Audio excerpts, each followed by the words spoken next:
My name is Gabe Mayberry. I'm at Utah Valley University.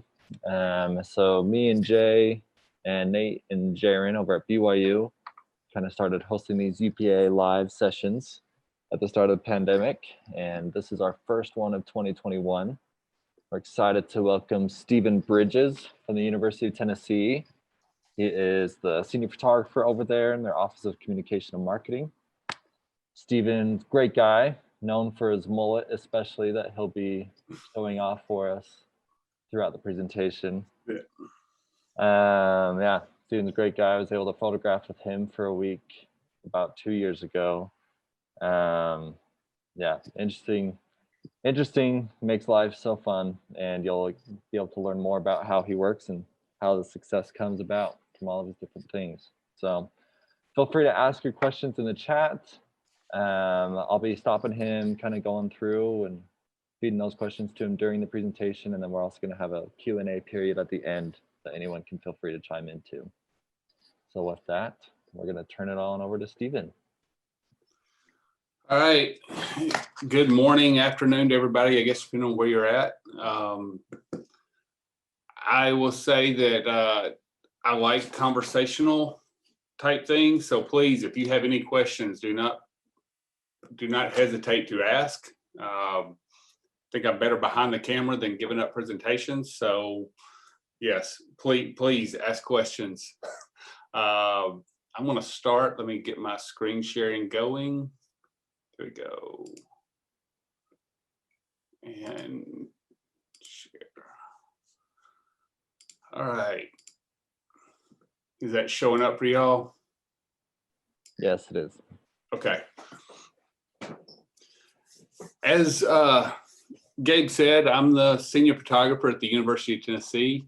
I started here in 2018. I've been a member of UPAA for probably a couple of years before that. I was a freelancer and found out about UPAA as I was trying to get more educational clients. So I've been around for a while, working in different, like I said, as a freelancer and now a staff member. I thought I'd go ahead and, since some of you may or may not know a little bit of my background, but share that. The biggest thing most people don't know about my background is I started out as a child model. I must have not been real good, because this is the only time that I did something, and it was because really more my aunt knew the photographer, but I can at least say I was a child model. From there, I picked photography back up and was doing it in high school. I started out, I was on the football team, and I really loved sports pictures, and I realized all I was doing was standing on the sidelines because I wasn't real good at sports. So I decided I wanted to be a full-time sports photographer. And my senior year of high school, I quit the football team and started taking pictures for our local paper. Did that. Then I decided to go into a photojournalism major in college. I went to Arkansas State, where during my time there, I worked my way into photographing the president. I've talked my way into a Bulls game. This was about 1997 when they were really hot. So how I did that and get them to let a college kid in, I don't know, but I did. I also covered what was called the West Side shootings, and I sold and published images worldwide when that happened in our town. So after I finished at Arkansas State, I went on to work at a newspaper, where majority of my job, because it was a small newspaper, was finding features and finding assignments, which relates a lot to nowadays, because that's a lot of what I do around campus. My favorite thing to find features of, as you can probably tell, was kids. They were always easy to shoot and full of emotion. So in 2001, I got married. I left newspapers. I started freelancing. I shot a little bit of everything. From my background was newspapers, so I did editorial work. I even did a few weddings. One thing I did find out, though, during that time was I no longer like to shoot kids. So I went back. I really focused on my commercial work and editorial work. So then, like I said, in 2018, my buddy Joe, had a discussion with him because I heard this job at the University of Tennessee came up, and he's like, "You're going to apply, right?" And I was like, "I don't know."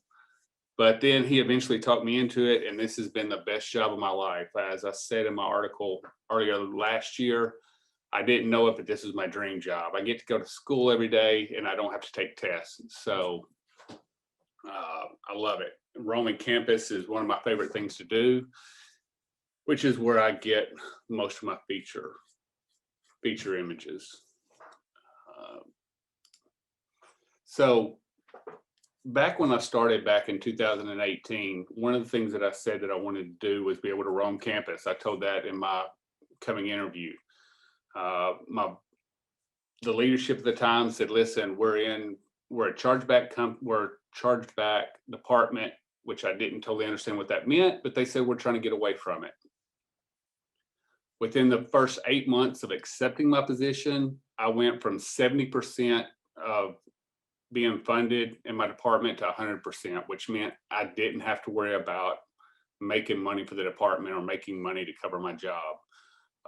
It was only about 4 months after that in the wing off process that I no longer charged for assignments at all. I was free to roam campus and do the stuff that we do. I mean, I still do events for our department when the chancellor has stuff, but I don't have to go shoot retirement parties and group shots just because somebody is able to pay our department.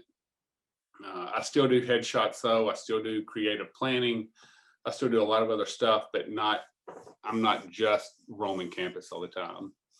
I do find every time I find a chance, I will. So to my first image, the foggy morning. Here we go. So our social media account always wants photos for our brand. They want to show what's happening around campus. If it's raining on campus or if it's snowing on campus, if it's sunny on campus, they like to show that different stuff. The social media person told me early on is like, if it's raining and we post some sunny picture, our fans will call us out on it. So she wants to show what's out there. Obviously we want to show it still in the best light that we can of campus. So if it's different weather seasons, I'm out in the middle of it. And this was one of those things when I was driving in this morning, it was super foggy. I got to the office, grabbed my camera, and first place I ran upstairs, and this is right outside of our building. It's a big green walkway. I've shot people there in the umbrellas, in the rain. I've shot people walking across in the snow. This time the leaves were turning, and it was just, it just stuck out to me. So I hung out there, waited for somebody to walk through. First person that walked through was this lady right here. The very first image, I really didn't like it because she was in a dark outfit, and I wanted somebody with like bright orange since that's our color and it matched the trees. So I waited around a little bit and tried to shoot some. Here is a little contact sheet of everything I shot that morning. You can see from here, I shot her walking. I tried to move over a little bit. This person had on a white shirt, but there was a car driving through the back of the background. So I was like, yeah, I didn't quite like it. Walking around the rest of the Circle Park, trying to find some different angles, but all in all, in that first shot was the one that I really liked. And my whole time frame to do that took me about 30 minutes. After looking back at all the metadata, it wasn't very long. Most of my weather things that I find are when I get to campus, I just take the 15 minutes to go out and shoot. Sometimes I may have headshots and I'm like, well, let me see what I can find real quick before my first assignment. So, not to get all techie on you, but just out of curiosity, what equipment were you shooting with? What equipment was I shooting with? For this right here, I have all the contact sheets on my side, and I will pull that up. There it is.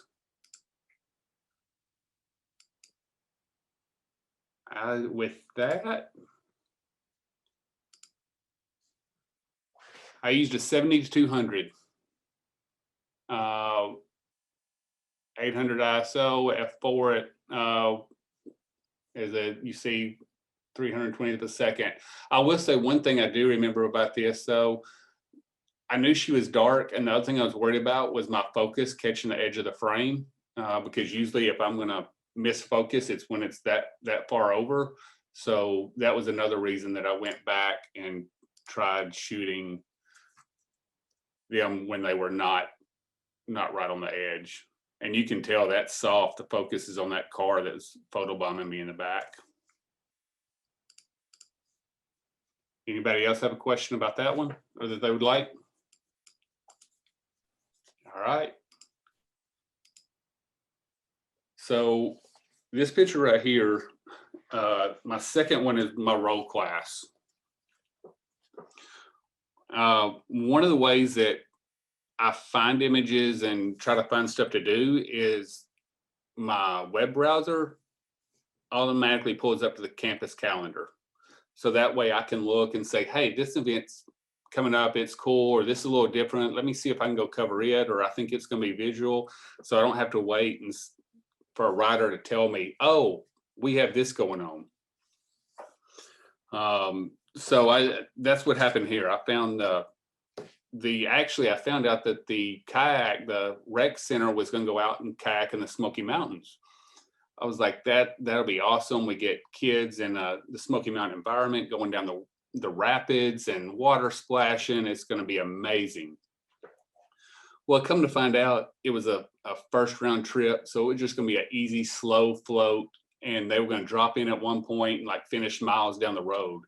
And I was like, it's not going to be worth it for me to drive an hour and a half to sit and just get one picture of a handful of students floating down a flat river. But talking to the person from Rec Sports, they's like, well, we also have a roll class in our outdoor pool. I was like, okay. It's like, that sounds like fun. That's action. So I popped up and went over, and that afternoon, the light was beautiful. Which way the pool sets, the sun just sort of rakes in from the west, from the left side of the frame. And it's like a golden glow out there. And anytime I can find great light, I'm happy to shoot in. Because one of the things I was taught years ago is photography is recording of light. So the better light you have, the better image you have. And so on the technical end, this evening that I went out, I brought my 24-70, 7200, and I even brought out my 400-8. And that's what I used here to be able to make this image. There's a big rock wall behind the other side of the pool, and using that 400 as close as I could, he was plopping in the water, it blew it out and made the nice golden light scene. I will also say that I went back to this. One thing I know, if you watched, Nate had a presentation for younger photographers. I always try to do better than what I've already done. If I've done one thing, it's like, how can I make it even better? So this year I went back and I took my underwater housing that I had and shot the roll class from a different angle. And both of these images ended up placing. And all of it was just because of watching the calendar and finding out what to do. Next is a pump track. So I said I watched the calendar to find images. Well, the other thing that I found is that Instagram is a good way to find stuff. When I first started freelancing, I broke all my social media up into different uses. Facebook was for friends, LinkedIn was for business, and Instagram was for just finding inspiration. Well, since coming to UT, I found out that if I follow other colleges and other departments, I get to see how they're using my images and how I can better shoot those for those people. I can also, on their Instagram stories, they give me all kinds of things that say, hey, we're doing this. So one day I popped up and it said, Rec Sports, we're taking a mountain biking trip to this park in town. And I got there, the people were already out on the trails. They were a couple of miles out.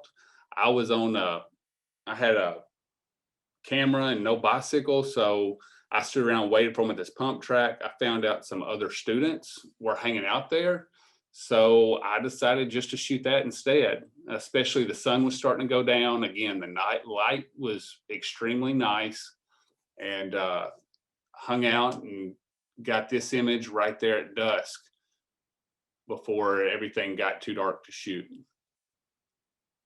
So again, I'm always looking and finding different ways I can find stories and find cool things to shoot.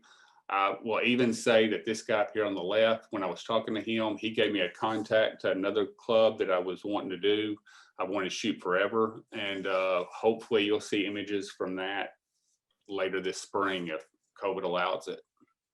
Hey, Stephen, we kind of had 2 questions come in. Okay. You talked about kind of social media or just finding stuff on the calendar. We have one question on, do you have any tips for Instagram or social media engagement, especially where you're kind of getting these photos from those places? And then another question on how you chose the paddle being in front of his face on that composition. So. Oh, this one? Mm-hmm. Okay. I'm going to leave this here. I want to answer the other question. Social media engagement. My personal account, I don't try to do that, but I do work with our social team. Multiple things that we do. We look for things that, again, show a lifestyle with on campus. That the same thing if there's a brand for Aeropostale or I don't know what any of the Gap or any of that, we try to show a lifestyle there. We also try to find things that have nostalgia to alumni. The other thing that we do and that works really well, and my social media person has taught me, if you can get people to talk about themselves, the engagement will go through the roof.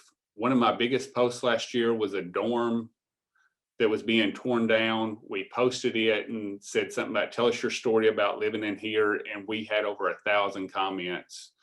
And I don't remember, it was close up to 10,000 likes.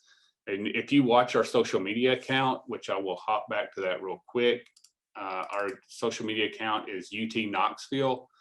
And you can do that on Twitter or Instagram. And you'll see a lot of the stuff that I shoot there.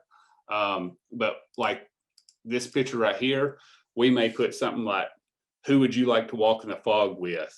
And then students tag each other and comments are going on about, oh, I remember when campus was foggy and I used to walk through with such and such. So that's a good way to try to get engagement on your social media. Other than that, like I said, I use it a lot to watch other people and see how they're using my stuff and see if I can find a better way that helps to shoot that. As for picking this picture with the paddle in his face, I think that was the other question. Is that right, Gabe? Yeah. Yep. You know, I had a debate. One thing about my pictures is I will set up the deadline. I know Glenn always says enter early, but I will sit back and debate back and forth all the whole time until I actually have to enter something. And this was one of those that going back and forth with some other people, they didn't like it because the paddle was in the middle. I just like the intensity of the rower. I only had a few frames because, like I said, I was shooting with a 400 and he's flipping and turning and rolling. And, you know, sometimes you just got to pick what you got out of it when it's that close. I have some other stuff of that, but it wasn't much. So he fired off a few frames and then he was too close or out of focus or whatever. Hey, thanks, Stephen. I think we're ready to get back. So one more thing on Instagram. The Balls on Point is our ballet club here on campus. They started following me on Instagram. Well, I've always wanted to shoot ballet dancers. I watched Joe McNally and the stuff that he's done when they're on location. I actually tried to get a a client to put all kinds of ballerinas around Gatlinburg and talking about bringing their show to the Smoky Mountains, but it just didn't work out. But I never took time to shoot it on my own until this club reached out to me, and I called them in the studio, and I was able to make this image that placed first. In fact, I think Nate had a dancer picture that was that same month, and we both tied for first. But I love the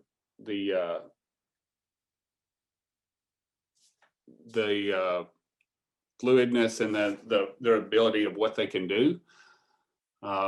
So yeah, when they started following me, I called them, I sent them a private message like, hey, I'd love to shoot some pictures of you, and can you have time to come to the studio? So they set up one evening, and we came in and we shot for a few hours. Here's just a few of the different things that we got, and we've been able to use. I will say I have bad ADD, as you can probably tell in this talk, but as we were loading in to the studio and they were getting their outfits on and all that kind of stuff, I just kept watching the light outside, and I was like, it's getting really nice. That light's really nice. If only I had a place to go. And then all of a sudden it popped in my head. It's like, hey, we have a balcony upstairs that has Neyland Stadium in the background.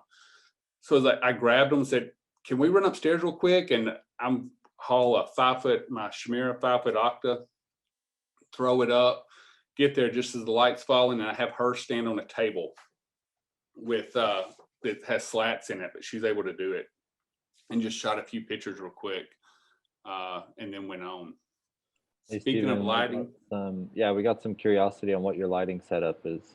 okay, lighting for that picture, it is a total, I love, and I can't say his name, I think Gabe can help me, but Alexis.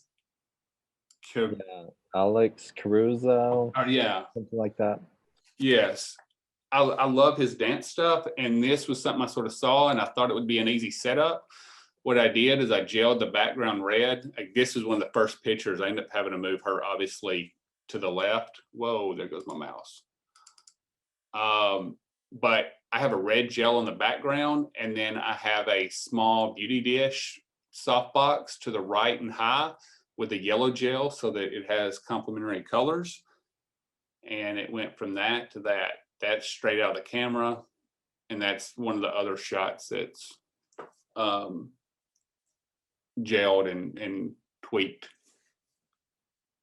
Simple setup, 2 lights.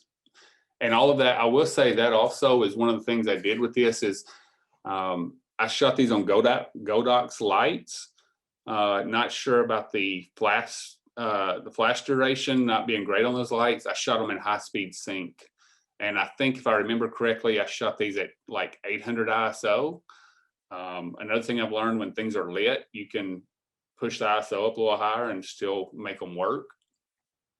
And most of these were all shot on high ISO, so I could get the stopping the action in the high speed sync.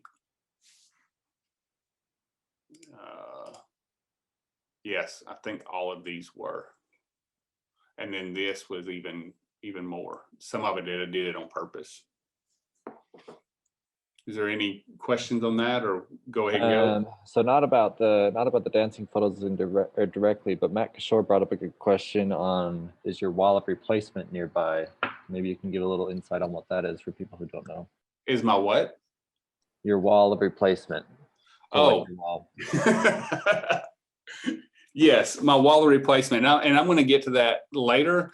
I don't have an actual picture of that right now, but yes, it's nearby. I will at least I'll discuss that. So afternoon tennis, like I said we look for lifestyle stuff.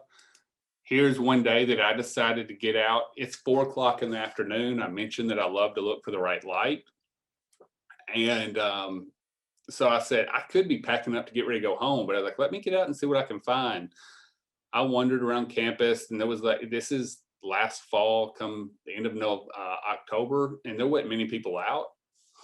So I roamed, and then I came across the tennis courts, and they had multiple groups of people in there.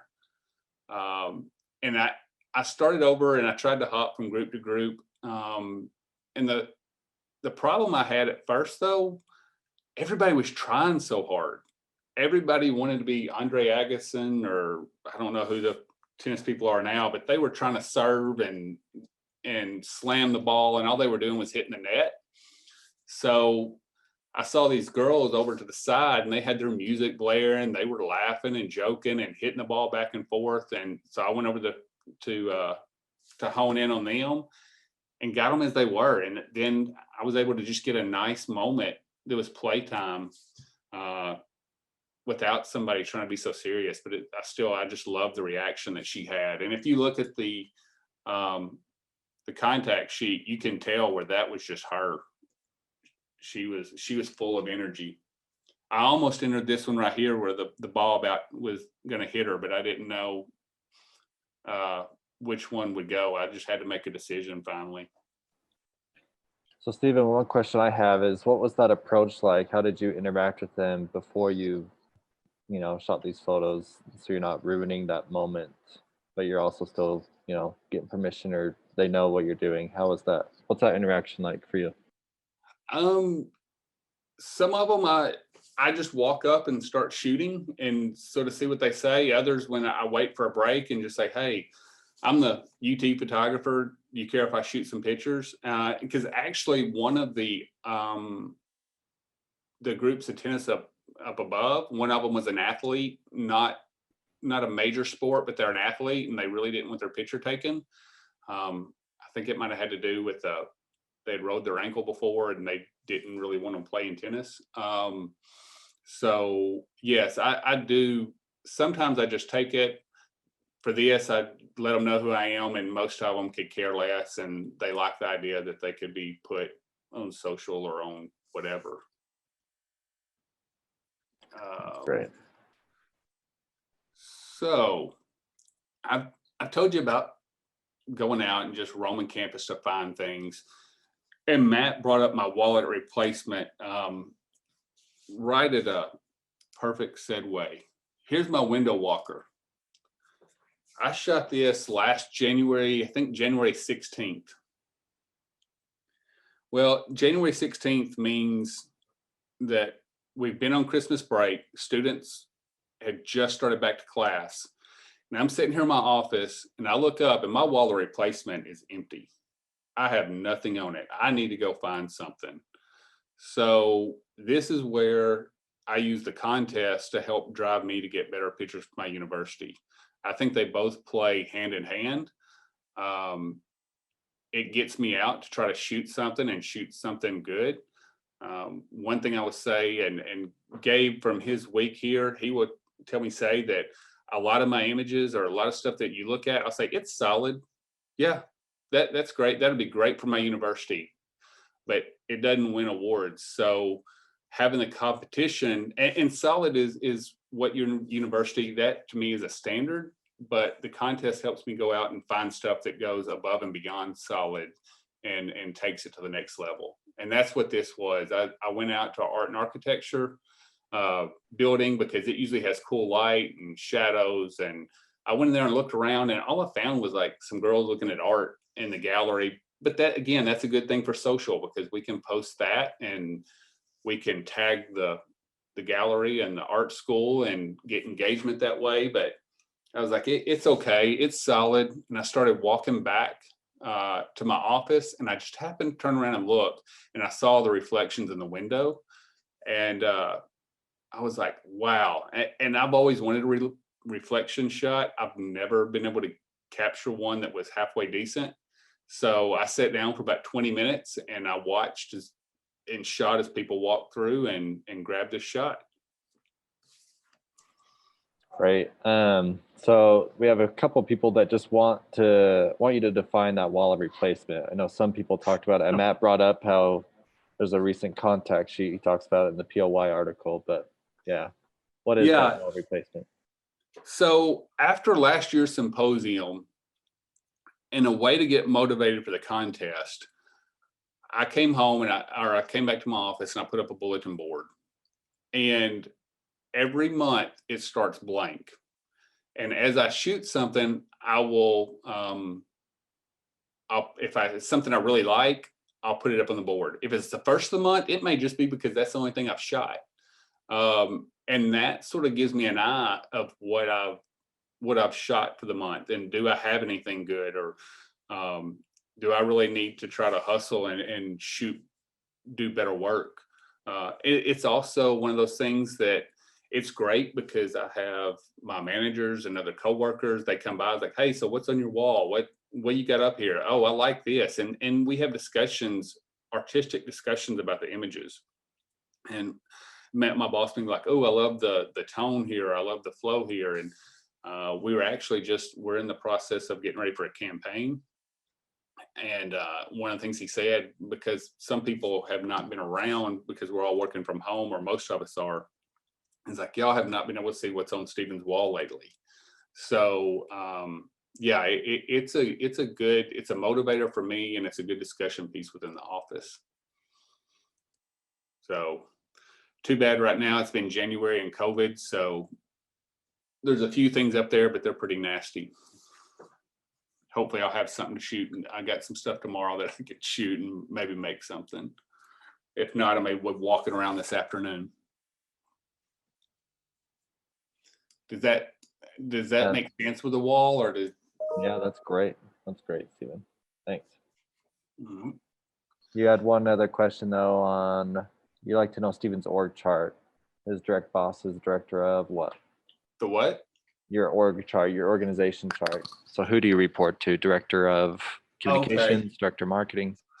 So we have my direct, I'm in the Office of Communication and Marketing, and then within there, I'm in the creative side of our office. So my supervisor is or manager of the creative department is who I report directly to. Also have an assistant supervisor that I report to or bounce stuff off with. I will say too, within my department, we have events, we have video, we have news, we have creative, we have social, we have a digital team. And I work intertwined with all of those. I'm sort of out on an island on my own, but I'm very collaborative with all of them, because the social might need something and they'll hit me up, or vice versa. A lot of it is like, hey, I've shot this, do you want it? Typically the answer is yes, especially during COVID, because I know they're starving for content. Then I might be with the news team on another article, or I might be with the video team working when we do a setup shoot. So I work with many different departments, but I am in the creative department, and that's my manager that I answer to. Above him, we have one manager that is over our whole department. Then we have our vice chancellor. Awesome. Thanks, Stephen. Yep. So I mentioned I did newspapers, and I really loved to photograph kids. Well, at my newspaper staff, we had another photographer, and we called him the dirt photographer. I was a kid photographer, he was the dirt photographer, because we knew when we went to find features, I was gonna come back with a kid shot, and he's gonna come back with something of construction, because he always said construction shows progress and people want to see that in the paper. So I sort of relate that to some of my social media. I love construction shots that are before they get in the dry, because they are so visual, as in where you can find angles and lines and shapes, and it's real easy to shoot a silhouette through them. So yes, I will hit, and I'll bring it to our social people, and they're able to say, hey, yeah, we're building this, or we're working on progress. What are you working on? That's been some of the different engagement stuff that we've done with that. So if I'm ever worried about what I can find, I start walking towards a construction site. It's always something to sell, and they're always going to do a construction update. So instead of them having to call me when I have this portrait and another portrait in a meeting, and then they ask if I have a construction picture of such and such building, it's there to pull. I don't have to drop everything to go run and get it. Here's another little contact sheet that day. You can see up here, not everything that I get to shoot sexy. This is just a new road that was being torn out so that they could put in a, their pedestrian walkway.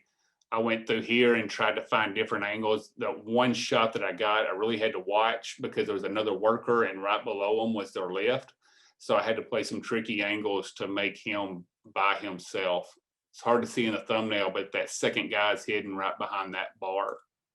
And after I left, I just went and I walked through campus. I was like, all right, let me head towards the student union. And then I was like, I hadn't been over to the Mossman building, and I went and grabbed some stuff. This is one that's been used several times, these two. And then I walked through the student union on my way back and found the students real life, actually work on the computer. I sort of walk up, tell them who I am, and it's pretty obvious who I am because I walk around with 7200 on one side, one arm, and a 2470 on the other arm, and two bodies. So most people are like, yeah, we know you. And just had a little fun with them. My next image is one I call working mom. So a month before COVID hit, our town was hit with floods, major floods, and everybody was grabbing their kids and bringing them up to work. So it was sort of the news of the day.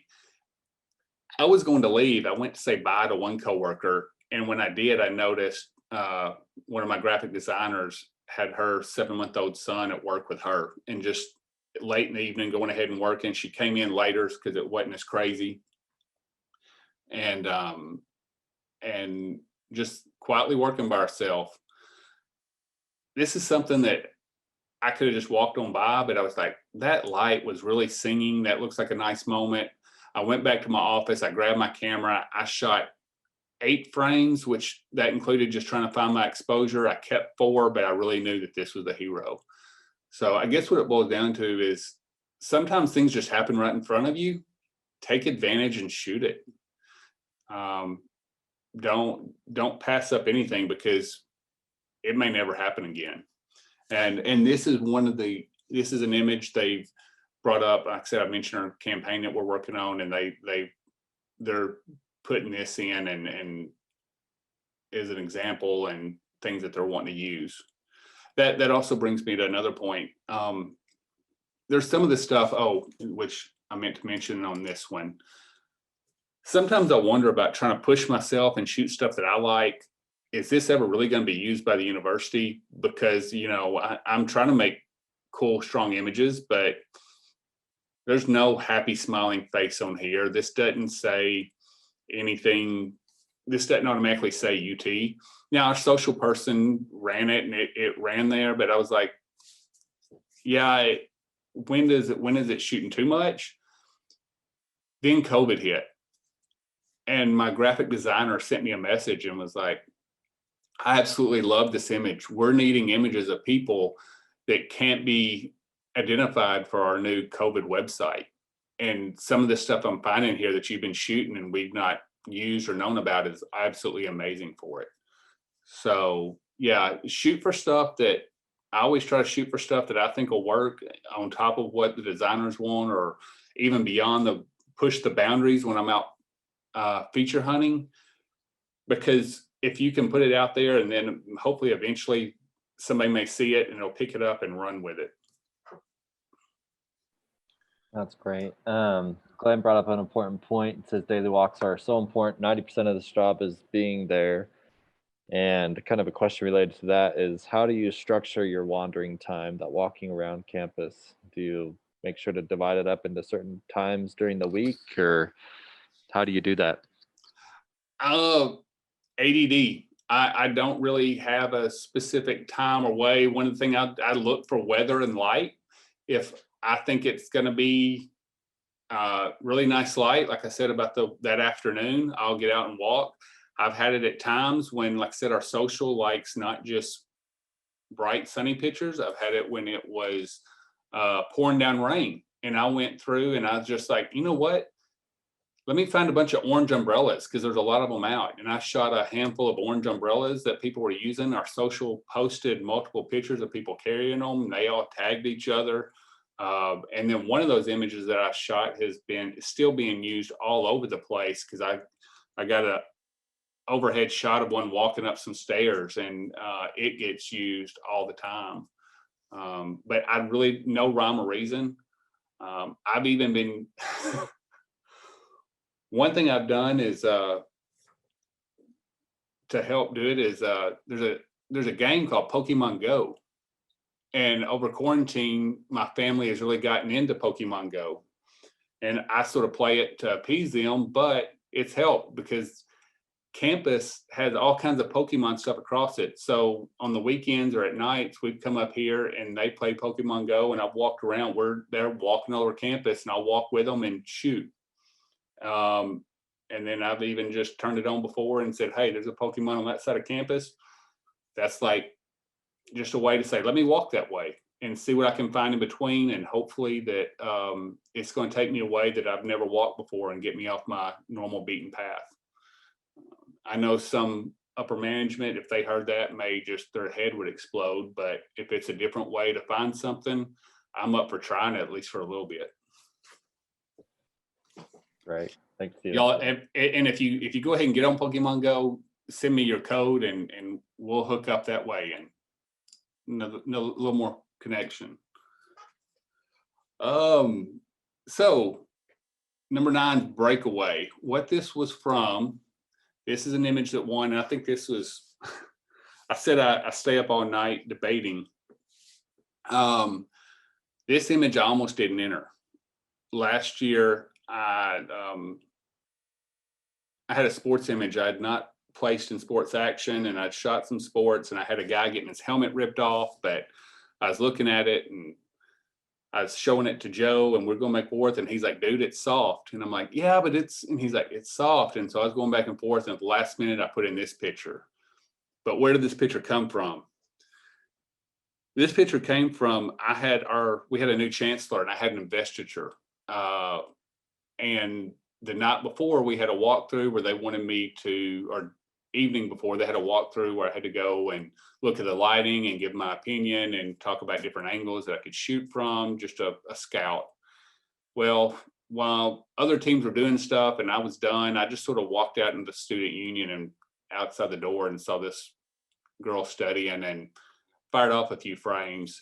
I did not talk to her. I actually sort of wonder sometimes if she's closing her computer because I was making her nervous. And, but yeah, at the last second, I ended up entering the contest, and it brought home a first place. And it was one of those that sometimes you enter stuff and you love it and you just know it's going to win, and it doesn't. And this was one of those like, yeah, okay. And then it brought home a first place. Around that shoot, I'll show you my contact sheet. Out of this little walk to the event and then the walk back, I always carry my cameras on me. I don't put them in my bag. I think Kishore mentioned that in his presentation about finding campus stock. The other thing I do is when I walk out the doors, I check the exposure, because there's nothing worse than seeing something split second and you pull up and you fire and you're on 3200 ISO with a white balance of fluorescent. So, but out of this contact sheet, the first picture I have of our statue, the torchbearer, which is like our big gold dome, but not as pretty. I got it against the fall leaves that's been widely used, and I shot this that won the contest. And then when it was over, I was like, that sunset's awesome. So I walked up the road a little bit and just try to get people silhouetted against that orange, which being our color helps for us to use. So again, keep your eyes open for stuff that's just out there, not because it's an assignment. Hey, Stephen, a couple questions on your contact sheets. Nick asked, are there more photos that you shoot that get chucked? Or, I mean, sometimes these contact sheets only have a few of them, kind of referencing back to film days, like Dan is saying. Do you kind of keep these pretty short? Are these is this your full take, or is this kind of culled down? Or I think this is my full take from that. But again, my whole thing, I shot more. I overshoot stuff, but when I edit down, I try to edit down a little tighter, or I edit down tight. Now, this was my full take. This was everything I brought home that day. In fact, because you can look at the numbers and see where I have done that. Let me see this right here. Yeah, this is what I kept from it, because we don't, after a while, there's only so many jumping pictures that I need, you know. This, yeah, was my full take of everything. So I try to, and I have a lot out of this take. A third of it is this one girl, because I just knew she had a lot to her. So yeah, this is about what I keep. Now, granted, and you see where I really can't have, when I do have trouble deciding, this is where it is. But I will say I overshoot a lot, but I edit down hard, or try to.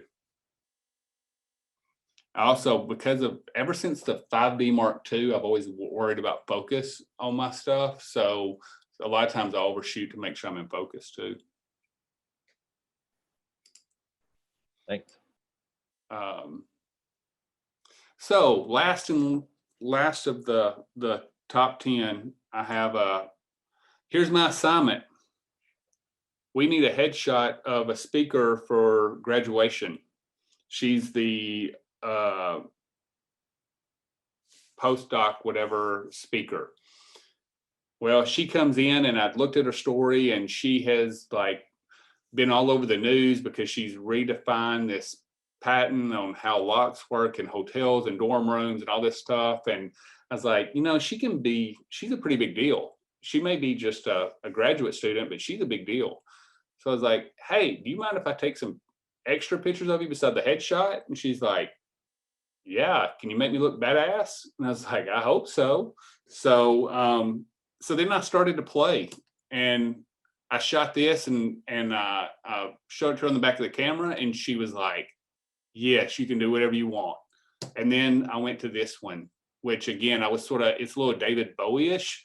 Also a little bit of reminds me a little bit of Glow, but what I was thinking there with the lock and the working on locks in dorms and hotels, to have a slit of light coming across her from like a door, but then I just started playing with it and the colors and went with it. And this is what I ended up with. So that, and I'm going to do one last bonus thing that I didn't have in there. That's this image right here. I said I'm always looking for stuff, and there's stuff that's solid but not contest, and this is one of those images to me that's solid. It's total great branding for us. It's everything we can use in social and all of our marketing materials. I have watched for this image for over a year, because I found this image last year. There's only about 20 minutes during the day where light peeks through the trees and onto this little walkway. And then on top of that, there's only a certain time of year that the trees in the background are changing colors. And if you do like I did last year, you wait too long for them all to be colorful. And this one over here on the right is dead, and it's a bunch of ugly sticks. And that's no good for us. At one point, we were on the campus's ugliest campus list for a while. So we really try to watch and make sure that we don't photograph stuff that would possibly put us back there. So anyway, I went to this spot and I waited, and I was sitting there waiting. Somebody walked through, and then all of a sudden behind me, these cheerleaders walked up. And so I was like, guys, do you mind just sort of, once you get over there, turn around and come back at me? And they did. And then we went on their way, and I was able to grab this. But paying attention to your campus, and that's one thing I get from feature hunting, is watching and finding those nooks and crannies that some images can only be made at a certain time of year or a certain time of day, that can help bring them to another level, versus just going out at noon and shooting something just because. And with that, I'm open for any other questions. And even with that being said, I will, if there's something in mind that you've seen or you like, or just have a question in general, feel free to ask about that. You have me here and I can open up my computer and pull out whatever image you need. Oh, awesome, Stephen. I know one really important question we have is the story behind your shirt. Oh yeah. Yeah. I hope you like this, and I may have to go off of here. So when BYU was playing Coastal Carolina earlier this last football season, I was texting back and forth with Gabe and about the game, and then all of a sudden on ESPN, this guy holding this shirt that said Mormons versus mullets came up. Well, being that for COVID, I decided to grow a mullet. I was like, it's my 2020 cut. In fact, after this presentation, I'm going to get it cut off. But I just thought it was funny, and I thought with the mullet, and then all the guys at BYU and being in the top of the contest, I thought it was just sort of a funny thing to add. I hope y'all find it as funny as I do. Yeah, I mean, we love it. We laugh all the time about it, so it's fun. I know we had one more question. Kind of on your contact sheets again, what do the different colors represent on the contact sheets? How do you categorize? My different colors, usually one is the one I keep. I went through for this and just was trying to tag the ones I show. So I don't have a long-term system. It's usually whatever I'm pulling at that time. I may clear them out, or I'll keep the ones. I always know one is my number one. Typically, when I'm working through them, I don't know why, but I do 1s and 5s just because I like the purple and the green that stick out. But this time I was using the 1s and 2s. Got it. This is, oh, are you going to say more on it? Nope, you're there, Stephen. I'm there. Oh, were you going to say more on your colors, or can I move on? No, it's random. I like 1s as my favorite, but everything else is just what hair grows up me at the minute. Great. We have one more question from Meredith. She says, what are your typical hours? How do you get morning and evening light so consistently? I am not hourly, and you know that old saying, if you're treated right, you'll work harder, and that's me. If I need to take off to do something, I will. I don't worry about if I put in 40 hours or if I over or under. And at the same time, if I need to take an hour to go do something, my boss is not like standing over me saying, where were you for this amount of time? They know I put the time in. And when I started, I was actually hourly, and I blew through. I had more comp time, and I didn't even count all of it than you could count. So I've been here 2.5 years, and I'm almost maxed out on my vacation time because of as much comp time as I had. Like I said, I'll come on the weekends, and my family walks, and I shoot pictures, and I've caught more crazy stuff then because it's off time. And driving into campus, my early morning shots, I'm not getting up at sunrise most of the time. Every great once in a while I might, but most of it, I'm getting here about 8, and it's just about the right time when I roll into the office. So what's it been like to find these kind of photos during COVID with dramatically fewer students on campus? It's been very, very tough. Like the very first image that I pulled up with the fog, to get somebody walking through Soquel Park is almost impossible now, where I might have to wait a while or wait till class change.